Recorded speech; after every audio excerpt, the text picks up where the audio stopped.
Un client nous ramène une belle merde encore. Ah non, ça c'est déjà pris, j'ai quand même pas lui piquer son truc. Et oui, vous voyez, le trou n'est pas centré, donc pour extraire la vis, j'ai essayé, ça pouvait pas, ça allait casser mon extracteur.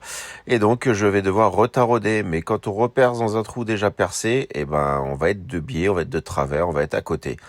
Donc je me fais un petit guide avec un fer carré de 1,5 cm. Je me cale bien pile poil pour que je tombe concentrique avec le forêt à l'envers, comme ça ça me permet de bien voir, avec le bon angle et tout. Je bride tout sur ma table GPS, comme vous pouvez voir là, et le barreau aussi.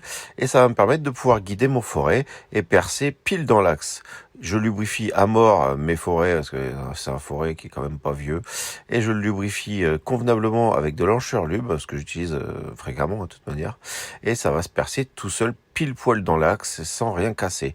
Alors j'utilise aussi cette technique quand il y a des vis dans des culasses, des choses comme ça, tu te fais un bout de ferraille et tu te mets avec les vis des autres culasses qui ne sont pas foirées, et ça te permet de bien te guider. Là, j'ai un petit peu accéléré les choses pour le réel, mais vous voyez que maintenant, ça va être correctement centré. Alors, on n'est pas au micron, mais suffisamment pour mettre une vis. Petit coup de pinceau pour pas se foutre des copeaux dans les doigts. Et là, on peut regarder un petit peu le travail. On termine par un petit taraudage, et hop, c'est fini.